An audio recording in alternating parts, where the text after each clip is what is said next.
Reading with your kids. Hola, ni hao, konnichiwa, assalamu alaikum, shalom, mahaba, ciao, bonjour, namaste, jambo, bienvenidos. Hey, my name is Jedley. I am so happy to welcome you to Reading with Your Kids. We're coming from the beautiful neighborhood of Reedville, located in the southwest corner of Boston, Massachusetts, in the shadow of the Great Blue Hills. We are so very honored and absolutely delighted that you're joining us in our mission to help all families grow closer through reading. We do that by sharing fun, thoughtful, and thought-provoking conversations with fascinating people who just happen to be writing books for kids of all ages. Please be sure to tell all of your family and friends about the show. Let them know that they can hear us on the WREB AM/FM 24/7 radio network, and they can find us on the iHeartRadio app, Spotify, Apple Podcasts, Amazon Music, Good Pods, Podcast Addict, CastBox, Player FM, Boomplay, Ghana, wherever you find your favorite shows. I'm very excited about today's episode. We're taking a look at both dyslexia and ADHD with our guests.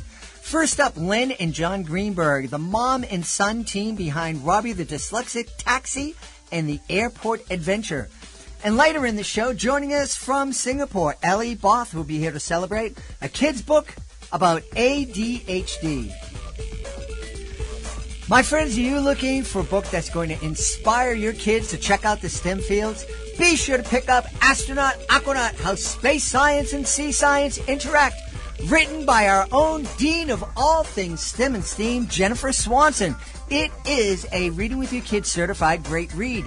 Journey from the deepest trenches in the ocean to the farthest humans have ventured into space and learn what it takes to explore these extremes. You might just be surprised how similar the domains of astronauts and aquanauts really are. I love this book. It's filled with fantastic photographs, and of course, we love Jennifer Swanson's writing. Check it out today. Astronaut, Aquanaut, How Space Science and Sea Science Interact. This episode is brought to you by Michael and Hannah in the Magic Money Tree. It is one in the Owning the Dash series of books by Anthony Delaunay. Kirkus Review says that this is a well-illustrated story of a new attraction at the spring fair and the value of a good work ethic and choices that benefit everyone. It is the fourth book in the award-winning Owning the Dash Kids Book series by Anthony Delaunay. It's a really fantastic way to start a conversation about financial literacy with your kids, a conversation that every single family should have. Check it out today at owningthedash.com. Are you looking for a creative way to bond with your kids? Let me tell you all about Drawing with Your Kids, the ultimate destination for artistic adventures. Join us as we dive into the wonderful world of children's books with renowned illustrators guiding you step by step.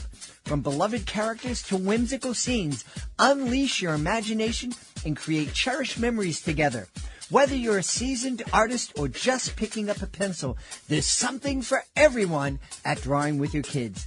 Please visit our website, readingwithyourkids.com, and click on the Drawing with Your Kids link at the top of the page and let the creativity flow. Drawing with Your Kids, where every stroke brings stories to life. I am really excited. We have a great couple of guests on today, the illustrator and the author of Robbie the Dyslexic Taxi and the Airport Adventure. Please welcome to the show first the author, Lynn Greenberg. Lynn, how are you? I'm doing great, thanks. Thanks for having us. And Jon is also the co-author. Very good. Jon Greenberg is here. He is the co-author and illustrator. Hey, Jon, how are you? Hi, pleasure to be here. Thanks for having us. Delighted to have you on. Jon, why don't we talk to you first, because as I understand it, Robbie the Dyslexic Taxi is kind of based on some of your experiences. Yes, when I was younger, I was diagnosed as dyslexic. Prior to that, I struggled reading and writing and had just a great amount of difficulty getting through the schooling system. But after I was diagnosed, I both felt a little relieved and a little confused because I did not know what being dyslexic meant. So for the next few years after that, I went to a school specifically tailored for people with dyslexia. And through a lot of time and effort, I was remediated and can now read and write as well as anyone else. And I'm very happy for where I am because of it. That's awesome. Well, help me understand what dyslexia is, because we've had lots of guests here on the show, and we've heard everything from it's the problem is not with the person, and the problem is with our language. We have 26 letters that represent 42 or 48 sounds. And other guests who said, no, it's a neurological thing. And then we've had guests from Asia who've come on and said, no, there is no dyslexia. There's no one in Asia that has dyslexia because we have these characters and you're not decoding words. So help me understand what dyslexia is, please. Well, I'm no expert, so I can only say what I know myself. And what I do know is that dyslexia, for me, has always been part of being neurodivergent. It's some wires are connected slightly differently in my brain, and it doesn't make me any less intelligent, far from it. More like it just means I have to learn differently. And so that sort of also goes for anyone else with dyslexia or any other learning difference. Some people call them learning disabilities. I'm not a huge fan of that because I feel like that means they're limited. But frankly, many artists and famous writers had some form of neurodivergency. So I think that overall, it really just has to do with how you learn. And so each person's slightly different, but at the end of the day, you just need to circumvent that. And the main problem with being dyslexic was that the school systems weren't set up to teach someone who had to learn in such a way. And so that when I went to the school that specifically was tailored for dyslexics, it was called Windward, they had a whole structure built around dyslexia. And so that helped quite a great deal. Great. Well, you know, I don't want to disparage any teachers out there because they work very, very hard. My beautiful wife was a special needs teacher for over 34 years. I think one of the things we need to acknowledge is not so much that the school wasn't prepared to help somebody like you who learns in a different way. I think our school systems are set up to only help kids that learn in one specific way, and they're not able to pivot and give all kids the help and the support that they need. So I'm delighted that you were able to find a place that was able to help you thrive. And I'm imagining, Lynn, that finding that place, that you had a lot to do with helping to find that place and advocating for your son and making sure that he got the help that he needed. I am a strong believer in listening to your gut, because when John was little, everybody said, oh, you know, he's a boy, he's slow, he's, you know, every excuse in the book. And I know John is my youngest of 4 children. So I knew in my heart that he, you know, and obviously every child learns differently, every human learns differently. But I knew that John wasn't learning in any way that I could understand. He could tell you every Thomas the Tank Engine their name, but he couldn't tell you that Thomas started with the letter T. It just didn't make sense. And so I started, and I knew he was smart. So none of it was really sitting well in my gut. And I started asking around and looking at options for having him tested. And I found someone, because the school system didn't want to. And again, not to disparage teachers at all. I think teachers are amazing, but overworked. There are so many children in the classes, and it's impossible to teach to all of them.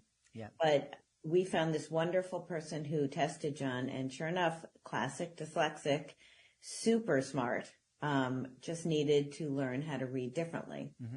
Yeah. And, I think we were lucky that we did find a school that could help him. Well, you and I have only been talking for a short while, and you have such a wonderful smile, and you're so polite and lovely to talk to. But I have a feeling that when it comes to advocating for your kid, there is, and I know I'm right because John is smiling and smirking back there. I have a feeling that you are, let's just say, a very fierce advocate for your son. I would like to think that I try to do it as politely as possible, but yes, I am a lioness with her cubs, and I feel very strongly that, life is so fast and crazy and busy, but if we don't advocate for our children and find, the right tools for them, in the end, they will suffer. They won't get the education they need or the resources that they need. And, sometimes it means making other people feel uncomfortable to get what you think you need for your child. And I absolutely had to do that. I had to really fight the school system. And then in the end, I found the right place for him. So yes, I think you read me correctly. Yeah. John, I have a feeling that there are some stories about that advocacy that would probably be pretty entertaining, but not so much appropriate for our podcast. So I won't put you on the spot to share any of those, but I would like to know a little bit more about Robbie and how his dyslexia differentiates him from the other taxis that we may find at JFK or LaGuardia.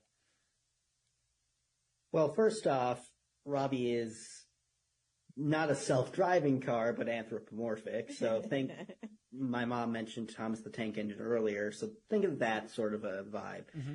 And so we wanted to try doing it. So what if this taxi couldn't read the signs and it needed to follow to get to the places it needed to drop passengers off? And we were wondering, how would a taxi like that manage to do his or her job? So I remembered when I was younger, I had trouble remembering my lefts and my rights until I came to the solution given to me by Mom, that if you hold up both hands and make L's, one is a L for left and the other is going to be the opposite, so right. And so little tricks like that are really important for me personally. So we kind of use that as a trait for this character. And I won't spoil it, but he uses that sort of imagination to overcome difficulties. Excellent. You remind me of my niece when I'm helping her move in and out of her dorm. She will give me directions. She'll say, turn right. And I'll start to turn right. And she goes, no, I told you, turn right. And she's using her left hand to point. But I'm like, that's... And so she explains to me, yeah, you have to listen to my hands and not my words. So I'm learning that with her. It's hard. It's everyone has tricks for whatever things they need. Some people have a little trouble with math, and that's actually, depending on, there's that dyscalculia, there's dysgraphia, kids, human children, adults who can't write as well. Obviously, there's ADHD, which, a lot of people with dyslexia have. There are comorbidities, they say, with neurodivergent issues. So you might have one or two or more of these issues. And so for John, he has dyslexia and he has ADHD. And a lot of the kids who he knew at school and who he's still friends with have the same thing. Yeah. So it's interesting, but everyone has to find their tools to navigate how they're going to go forth in the world. Yeah. I'm interested, John, what kind of support or what style of learning did you experience in your school that helped you succeed? They had a sort of form called Orton Gillingham, which I can't give you the exact details because it was many years ago, but it involved a more hands-on approach to learning to read and write, and it was just more structured. Multisensory. Yes. They used all sorts of different ways, not just taking a pen and paper, but, skywriting and, foam writing and different ways, because each child can sort of process differently. But go ahead. I'm sorry. No, my mom pretty much covered the basics, and it was just a smaller class size, and the teachers had usually a teaching assistant. So really it was just a more compact learning style in general. And the further along you went in years, the more specific you could learn things, where earlier it was more open-ended. How was your self-esteem affected during this time? Was it hard for you to be the kid in the neighborhood who went to the different school? Well, I mentioned when I first found out, I was both relieved and confused, because then I was relieved that I'm not just dumb, was sort of what went through my head, because for many years I did feel like that. I couldn't do what everyone else was doing, and it was incredibly frustrating and saddening. And once I found out it wasn't just, some simple answer, I then also was a little confused because I had no clue what was going to come next.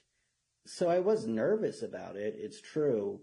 But at the end of the day, I was more concerned of not being able to read or write. So I just pushed ahead. Very important. I imagine, Lynn, for you, finding that school, finding the support that John needed, what must have been a great relief for you. It was, because, in society, if someone has trouble reading and writing, it's very hard to move forward and to establish yourself. And I was concerned. And I knew he was smart enough. I just needed to know how to find the right way for him to learn. And when we found the school, it was a relief. But to be honest, it is a school that was about 45 minutes from our house, and it's a private school. And so with, 3 older children, we sort of, had to make a family decision. And, I was not going to be home as much because I drove him back and forth. And as a family, we decided that it was very important, and everyone was supportive. And, we ate a lot of peanut butter because it was a private school, but we all made it work. Everyone pulled together and we made it work. And, he's so successful, and so proud of him, but it was because it was a family effort to do that. Yeah. And we should mention that John is currently working towards earning his MFA. So yes. You are incredibly successful. Yes. Sometimes I would wonder if I regret getting dyslexia because of how difficult it was when I was younger. But honestly, I wouldn't give it up for the life of me, because it helped me learn the skills and the fortitude to get to where I am. So it's almost, I take it as sort of a superpower of sorts. Yeah. We've had a number of guests on saying the same thing about their dyslexia or their ADHD. We love the fact that books can be mirrors, windows, and sliding glass doors. And I know a book like Robbie the Dyslexic, I'm having tongue dyslexia right now. Robbie the Dyslexic Taxi, the Airport Adventure, is to be obviously a great book for a family with a kid who is experiencing challenges from dyslexia. Be great for them to see themselves and kind of help start processing and learning and understanding the challenges that they're facing the same way you did. But I'm also thinking that this would be a fantastic book for any child to read, because it gives you a chance to look through a window to see somebody who could be their friend but learns in a different way. It's so interesting that you say that, because we've had such a positive response, not just from children with dyslexia. You know, they feel seen. They haven't really seen themselves in a lot of books, and they appreciate being a character in a book like this, from parents and educators. But also, I went to read this book to my grandson's classroom. And there, you know, this at the time he was in first grade, and they were just, you know, starting to learn to read. And there were so many wonderful questions about that. And some children were wondering, you know, what it meant. And some were wondering, ooh, I wonder if that could be me, or, you know, someone I know. And so it really has opened up so many wonderful conversations, and it makes people feel included. And I think it's been we've had such a positive response. It's been really wonderful, and we're so appreciative of that. Yeah. The one question that pops into my head, and I know the answer is probably funding and time and whatnot, but it's like, why don't we just test every kid when they're coming in and get to learn, do an evaluation, get to learn this kid and figure out, okay, how is the best way to teach this kid? I wish I wish that there was a better answer for that, but I honestly think part of the problem is we don't put enough emphasis and value on education, which I don't understand. I think teachers are underpaid. I think schools are understaffed, and schooling, education is so important. Without that, what does the future look like? And, I love a good movie, but we pay actors and actresses so much. And I think we really need to put more emphasis on learning. Yeah. And I think if we did that, we could help, not only do testing, but, provide the resources for different kinds of education. Yeah. The Orton-Gillingham method is a wonderful method for anybody, to learn. A multisensory approach is really interesting, and it can't hurt anyone to learn that way. Yeah. And instead of being formulaic, I think we need to look outside the box a little bit. And, it'd be my hope that we put more value and more resources into our educational system. Yeah, Lynn and Jon and I were speaking about the Celtics championship that happened last night, and I know one of the players, Jason Tatum, had a fantastic game, and supposedly the word was at midnight he could start renegotiating his contract, and I think the figure they were using was $37 million, $31 million a year, and yeah, there is a disparity that doesn't make sense.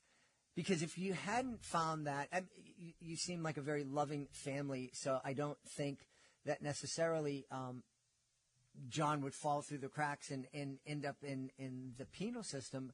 But there certainly are a lot of kids out there who struggle with an education and are ending up in prison. And that is a whole lot more expensive than, making the investment on the front end and making sure that all kids get the help and the support they need.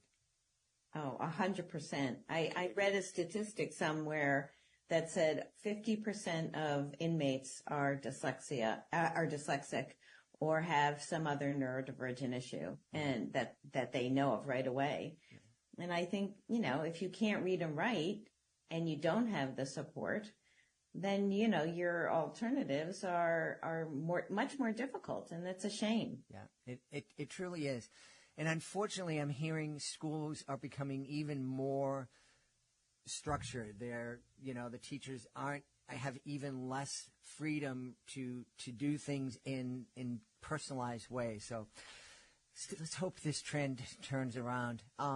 Jon, I wanted to make a comment just about your artwork. I have zero knowledge about visual arts, but you have a very unique style, and I'm looking at the cover art, and it's really neat. If I had to put a name on it, Art Deco-y kind of, Am I way off base? Is there a name, a way to describe your style of art for this book? Well, for these, I used watercolor and ink. There's not really a term for that I could really slot in, but I really just wanted to find something I was comfortable with and was vivid and attracted a child's attention, because I have 2 nephews and a niece, and I know how much like bright things and shiny smiles and all that stuff just attracts, just brings them to you. So I wanted to try creating a story with art that did just that. And so even though this isn't how I normally paint, I use this style because it works best for expressing my ideals to children. Awesome. I like bright, shiny things too. So, it's not just kids. I'm wearing a black T-shirt today, but this is very unusual for me. Trust me, I understand that too. I'm in the same boat.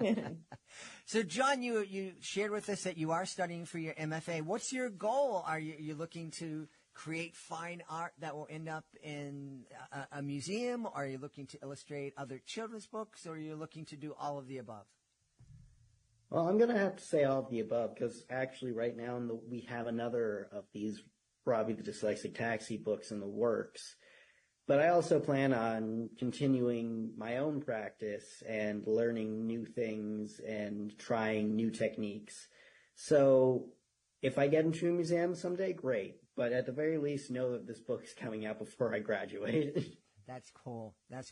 Well, I would like to think that a portrait that you call my hero, and you could probably guess who the subject of that portrait should be, I think that would be a pretty special piece of art. That may have happened in the past, honestly. Hey, Lynn, where can we go to find out more about Robbie the Dyslexic Taxi and more about you two? Well, we encourage everyone. We are on social media. Robbie is part of the Creative Cab Company. So on social media, we are the Creative Cab Company. We have a website that shows all of our work and the podcasts we've been on, and we are improving. So you'll be able to not only buy the book on Amazon, or if you go into a bookstore, you can ask for it and they can order for you. But we're working towards making it possible to buy it on our website. And we're just about to introduce that on Kindle and Kobo. We are going to we have the book, but we're going to now be able to text to speech. So a child can actually hear the book on the Kindle or Kobo, and so the parents don't have to read it again, but they'll be able to listen to it. So these are all things that we're working on. And that's coming from someone who for 6 years read books to me all the time. Yeah. Well, we encourage families to read books over and over again, but don't read it in the same way. Do voices and take a picture walk through and talk about it and do all that stuff that I am sure you did for Jon when he was young. She definitely did. Yeah. I try, even when we go into schools, Jon and I use different voices for the characters. So we're really enjoying exploring all of this together. And so we appreciate being invited to talk about it on a podcast like yours. So thank you. Awesome. You're very, very welcome. I'm just curious, will Robbie have any interactions with like Ursula, the underpaid Uber driver in a future book? I mean, we've had honestly questions ranging from, is there going to be an electric car? Are these technically self-driving? Is there a Cybertruck? So we'll get to that when we get to that. But the ideas have been tucked away for another date. All right. That's wonderful.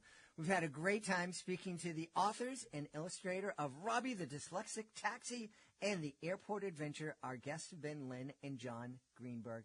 My friends, thank you so much for being on Reading with Your Kids. Thank you. You know, the Summer Olympics are right around the corner, and you might be taking Robbie the Dyslexic Taxi to the airport so you can go to Paris and celebrate the Olympics. Or maybe you're just looking for a fun family read to celebrate the Olympics with your kids. Be sure to check out Takedown by Laura Chauvin.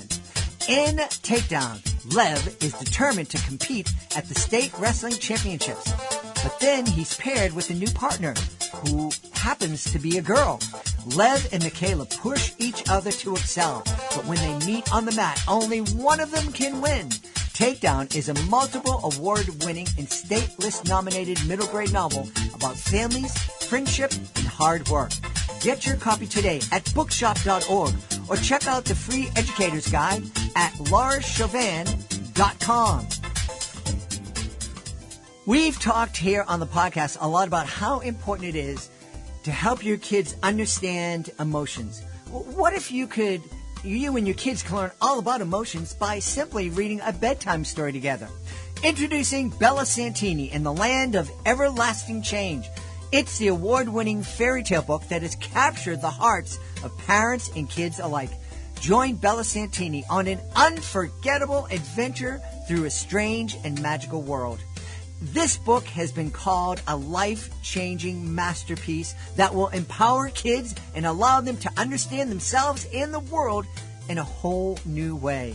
It is the winner of the prestigious Golden Wizard Book Prize and the Mom's Choice Awards. Get your copy of Bella Santini and the Land of Everlasting Change today. A magical journey to emotional growth awaits. Hey there, families! Are you looking for an exciting way to bond and learn together? Look no further than our STEM is Family Fun video series. Join us as we explore the fascinating world of STEM through hands-on activities right in your own home. Our series features lessons from experts at renowned institutions like the San Diego Children's Discovery Museum, the National Children's Museum in Washington, D.C., and Children's Museum Houston.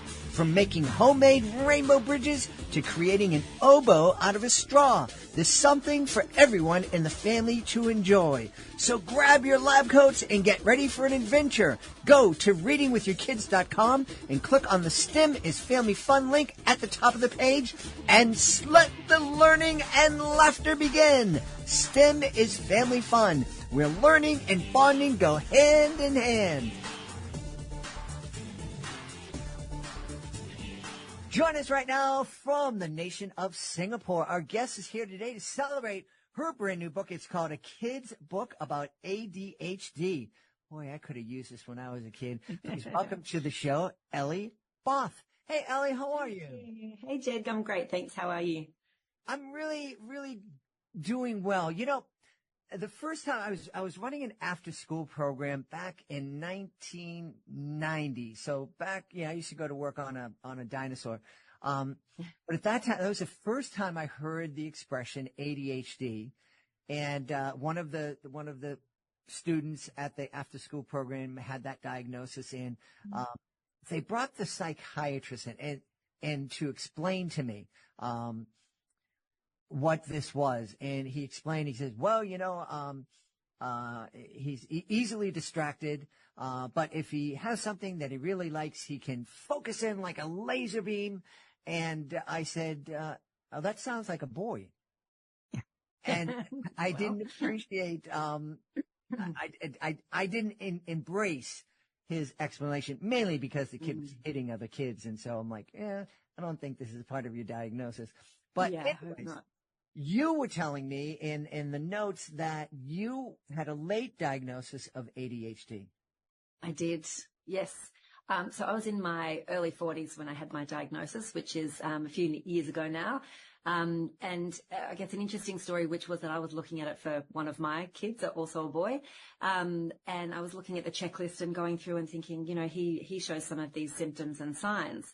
And as I'm going through the checklist, I'm thinking, you know what, who else has some of these symptoms and signs? And that's me. So I, at the ripe old age of 44, I guess that's kind of not early 40s anymore, is it? But anyway, mid 40s, at the ripe old age of 44, I was diagnosed, going through an assessment process and then had the diagnosis of the combined type. So that's the inattentive as well as hyperactive type. And if I think back to my childhood days, I wasn't the kid bouncing around the classroom. I wasn't the kid who couldn't sit still. but I certainly had a very, overactive brain. I was often in a daydream, or I would, maybe get bored with what the teacher was saying and have a little side chit chat with one of my friends. So there was, for me looking back, it's not something that happened later in life. It was certainly there in the 80s. But like you say, we didn't really know very much about ADHD at that time. And I think, an interesting point that you raised as well was how this presents, generally in a boy or generally in a girl is very different, or can be very different in presentation. So all of that was, kind of missed for me, but I'm kind of onto it for my kids. And I guess that's why I wanted to write the book, was to really help people who have that early diagnosis to learn a bit more about it. Yeah. You also said that you wanted to help kids kind of understand it and thrive. Yes, true. Well, I think, there are a lot of negative labels that come along with it, both pre and post diagnosis, I would say. So what that might look like pre-diagnosis, and these are labels that, maybe a teacher would or might use, not all. But, we might think a kid is lazy, or we might think a kid is not trying hard enough, or we might think a kid is stupid. I don't like the word, but I think that's a label that is often, used for behaviors that appear that way. And I think that, we as individuals who struggle with things, we know these labels and we use these labels on ourselves. And that's, I think, the sad part. If you're a kid who doesn't understand their brain, who doesn't understand why you do the things that you do, you're going to, inherently have these labels for yourself. And I think that's such a knock to, it can be a very cruel to your self-confidence and your self-esteem as you grow. And I think that, if I look back and, what would have life been like for me had I had that difference of upbringing? And, life is good. It is what it is. And I've had a brilliant time, but I do hope that I can, help kids who were struggling at that time, at the age of, 7, 8, 9, 10, to understand their brains a little bit more, and even help parents, understand and parent perhaps in a little bit of a different way, with that understanding too. As you mentioned, the different labels that kids get.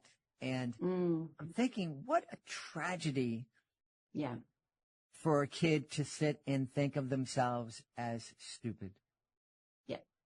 And there are a lot not much worse. Yeah, there's not much I can think of that would be harder. And I'm imagining there are a lot of kids who think that way. I'm sure there's a lot of kids who think because they're stupid, they're unlovable and all those other things. Sure. And tragedy that is. Yeah, agreed. And I think because we're not given a handbook of how things are, we might look at someone else and think, oh, that's easy for them, therefore that should be easy for me. Or, we don't realize that everyone's got such a unique brain. Other people have, various things that they deal with, which is maybe different to ADHD, but also is something that they've got to deal with, right? Like, I think that, just creating that understanding that everyone's kind of got their, the little backpack that's got something in it that they've got to deal with. And it's, I wanted to kind of create that understanding. Even kids reading this book who don't relate to, bouncing around bouncing off the walls or having your head in the clouds, kids who don't relate to that but know a kid who is like that, it might also create another level of understanding for them about that kid and go, oh, actually, they're trying hard. Their body and their mind just needs different stimulation, in order to learn. And I think that's a really interesting part too. Yeah. So if you would talk a little bit, you mentioned helping kids understand a little bit about their brain. Yes. Can you help me understand a little bit about, and I'm sure I could be diagnosed with ADHD or. Welcome to the club. ADHD. Yeah. But can you talk a little bit about the brain and what it means and how a kid with ADHD's brain is different? Yeah, I mean, I can speak from experience and I guess that lived experience that I've had and seeing it in other, other people and kids as well. But I was saying to someone the other day that it's like having a pinball brain, and our brains work, they can often work really quickly and put things together that, see correlations or causations that other people might not see, or interrelations. So sometimes we're very good at seeing patterns in things. Because we've got this, high energy, we think fast, we talk fast, like there's often a lot of energy that comes along with ADHD as well. And, I'm talking about the positives now. There's certainly other challenges and so forth that we can go into as well. But I think with both of those things, the level of creativity that can come along with ADHD is something really to foster. And I think, if we can, again, we're talking about kids, if we can foster this in our kids or help our kids understand, what they love to do, like what's the thing that they will, sit in a room for 2 or 3 hours and just focus on one thing. Which might be writing a story or coloring or drawing, or, it also might be something physical like playing soccer for hours, or, basketball, or something that, something that someone really loves to do. I think whatever it is that fosters that excitement in the brain and that connection, to the activity that they're doing, I think that's something really worth fostering. And I think the brain loves that newness and different things. So we love to read, or we love to learn, but it's that creativity. I think that's, that's the one thing that I really want to foster in my kids and others as well. Mm-hmm. Yeah. What's a book when we open up a kid's book about ADHD? Is this like a textbook that I wouldn't, that would drive me crazy, or is it? No, definitely not. Story or little nuggets of information? Yeah, it's my story actually. So it's the story of how my brain works, and in wanting to, I guess going through my diagnosis later in life, I kind of looked back and thought, like I said before, we don't come with a handbook of how things work for us. But I thought if I could share my story with a view to helping kids understand their own brains and how their own brains work, that's really what I wanted to share. So I wrote this from the perspective, it's my own individual perspective. A lot of it's, how things were for me, what I think are the strengths, what I think are my superpowers, and what I want to foster in others. So it's really, sharing my story in the hope that kids will connect with that and see themselves, I guess, in the pages of the book through my story. And in the last couple of weeks, I've just had some really lovely feedback and reviews come in from people. And one of my friends was saying that her son thought that I had written the book especially for him. Now, I don't know this kid at all, but he saw himself in the pages of the book and he felt seen and he felt understood. And I think that's probably just the best thing I've ever heard because, he was saying, "Oh, Mummy, Elly really knows me well." So it really touches me and I feel emotional speaking about it. But, other kids have also said, "Oh, that's me, Mum, like that's what I do." Or, the parents who are reading these books have shared these amazing stories with me about how their kids really understand and connect with the book. So I feel like that's what I set out to do. So I feel like that's quite amazing for me anyway. Yeah. Congratulations. And as you were mentioning earlier, we celebrate the fact that books can be mirrors, windows, and sliding glass doors. And certainly seeing yourself on the pages represented positively in the pages of books is fantastic. But I also think, having kids who aren't dealing with ADHD, this would be a great book for them to kind of have a peek into the mind of their friends and build better understanding and ultimately see that, this kid thinks differently than me, but deep down, it's still another human being, someone I could be friends with. Yeah, exactly. And I think that's it, isn't it? That if we feel like the us and them, or we don't understand someone well, that's where the disconnection can come from. And I think kids are pretty good. Kids are pretty good at it. They're mostly welcoming. I mean, they have their foibles as well. But I think as adults, we get more set in that us and them. But I think, if we can create this understanding for neurodiversity broadly, in our kids, I think that's just going to create more acceptance. And I think, within the series of a kids code, there's a lot of, various titles in a kids book about series. There's a kids book about neurodiversity. There's a kids book about dyslexia. There's other books that are kind of, on the range of neurodiversity as well. And I think just, and many, many other wonderful titles, but just on the neurodiversity piece, it's really important for kids to be able to understand what it might be like for another kid who does struggle with dyslexia or who does struggle to sit down because of their ADHD, or who gets, extra walking around breaks in the classroom, and why that, might explain to them why that's the case. They're not special. They're not, they're not better or worse for that matter. But it's just, this kid needs to move around so that they can continue to learn, or this kid needs to have a fidget toy. You see that I'm always fidgeting with something. I need to have a fidget to help myself, to help my brain be calm and not too fast so that I can, so I can articulate what I want to say. So I think it's understanding why people do particular things and helping kids understand that. That's just going to, help them grow into kind of teenagers, I hope, as well, and better grown-ups too. Yeah. I hope I'm not making a mistake. We hear the term neurodiversity, and a lot of times it is talking about kids on the autism spectrum. And the number of kids that are labeled or diagnosed as being on that spectrum has just exploded. And on the one hand, it's like, now we recognize things more so we can see it more often.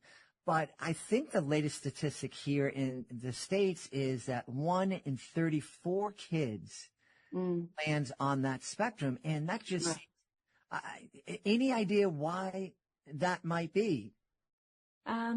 First of all, I think it's a really good thing that there's more diagnosis, because I think it's bringing more of an awareness. Like, if I look back to previous generations, we didn't have this support, generations even before mine, that, you were maybe just labeled as the weird kid. So I think, understanding why people behave the way they do, as I say, I think is really important. But having, more understanding, more research, more books, more discussion around this topic, educates people to say, oh, actually my kid does that. Maybe I need to go and see my GP, and have a referral to, to go and get him or her assessed. Maybe with that assessment comes more support from the school. Maybe with that assessment comes more understanding. So I do think it's a wonderful thing. I don't, a lot of people say it's getting overdiagnosed. I hope that isn't the case, but I hope it's just the pendulum righting itself to actually come back to a level of, real understanding of where things need to be. Someone was telling me something the other day and saying, back in caveman times, you were the people who heard the twig snap first, with regard to ADHD. So I feel like it's, we've always had this neurodiversity. We have diversity in nature. We have, this biodiversity. But we're always going to have this neurodiversity in humans. And it's just creating that level of understanding that, in schools, this is what the kids need, or maybe a different type of schooling is what the kids need, so that they can thrive and that they can, reach their potential as adults too. So I don't know how much I answered your question there, but I think it's it's definitely a good thing to have, more diagnosis and more discussion on this, to give people the level of support that they need. Yeah. Mm-hmm. Yeah, we certainly want kids and adults to get the support they need so that they can flourish and thrive. Yeah. I'm curious, you mentioned schools. What in Singapore, how are kids supported or not supported in schools in Singapore? Yeah, I think there's a lot of discussion. I think schools generally, they're wanting to help. A lot of schools now have inbuilt teams of support, psychologists, counsellors. This is definitely something that I've seen a lot of change in the last couple of years, which I think is amazing. It's wonderful. I guess I'm sort of talking about, the schools that I'm aware of and that my kids and my network's kids kind of attend. But I think there's definitely discussion around, around what support the kids need. And I think there's more of a level of, as I say, understanding of, kids being welcome to have fidget toys or being, accommodations in the classroom to be, sat up the front, or, as I say, walk around, have a bathroom break every hour. It's coming. I think there's a lot of change, and I see that that's very positive. Yeah, absolutely. Yeah. Here in the States, there tends to be a tendency to medicate very quickly. Okay. Lots and lots and lots of kids and I'm curious if that's also the case in Singapore, or if it's more. Let's take a look at some options and go to medication as a last resort. I don't really know enough to comment, in all honesty, but I think for some people and for some kids, that's a really good option. For other people, they might not feel that that's the only option they have. For me personally, and I'm happy to talk about it, I've, for many years, unknowingly, I guess, managed my ADHD through exercise, through meditation, through journaling. So it's like, what can I do to calm down the busyness of this, frenetic, pinball brain that I have? And then with all of those things, I've been able to kind of, calm that down. I do use medication, and it's something for me that has been a game changer for me. They always say, and I completely agree, pills don't teach skills. But for someone who's an adult now, I know the skills. I've got great executive functioning skills that I've learned and developed over the course of my, career in the corporate world and now running my own business. But having said that, there are times when I definitely thrive because of the choice that I've had to take medication. And that's not me saying everyone should do this. It's such a personal choice. It's a very personal choice whether or not to medicate your child. I think that's a very different thing. I haven't been through that decision process, so it's not something that I would be comfortable recommending or not recommending to anybody. It's really such a personal thing to do. But for me, it's definitely been something that I've, alongside everything else, medication has really helped me. So that's something I'm happy to talk about. Yeah. Well, really good. What did you always anticipate that someday you'd be writing a children's book? I did. My mum said to me recently, "Oh, I knew you'd always do this." I was like, "Oh, great." She said, "I always knew you'd be a writer." It was what I used to do as a kid. You know what they say is, like, if you want to figure out what to do with your life, you look back to the things you loved doing when you were 8 years old. Have you heard that? Someone said that to me recently.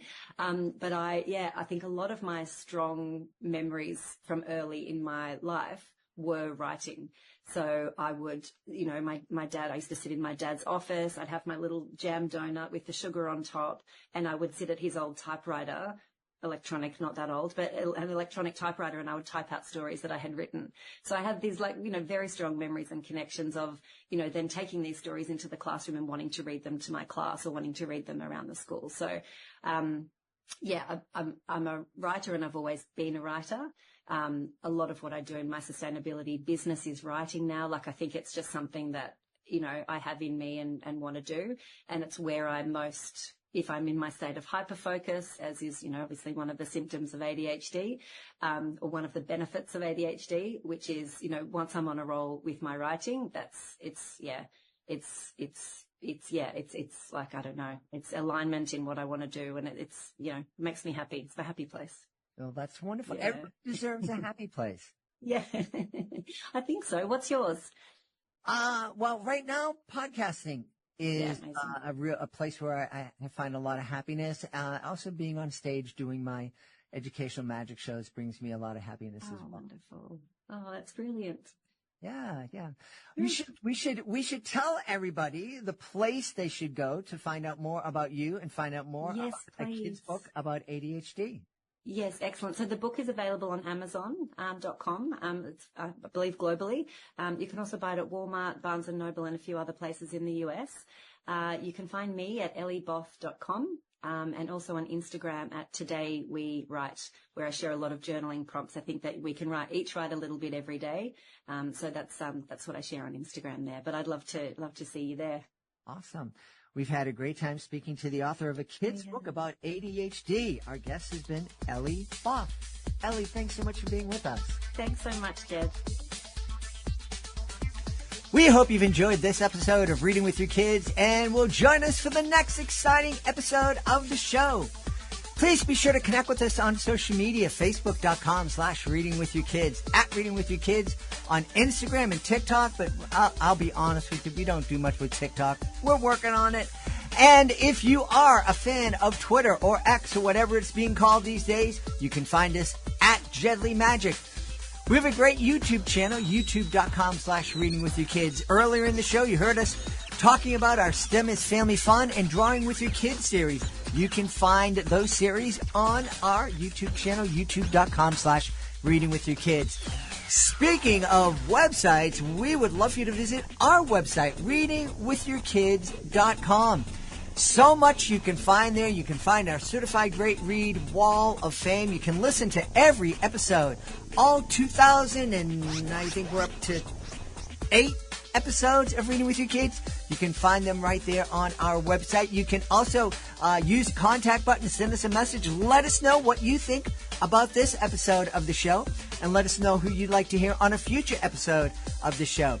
Speaking of letting us know what you think about Reading with Your Kids, We would love it if you could let others know what you think about reading with your kids. And you can do that by leaving a rating and a comment on whatever podcasting app you find the show at.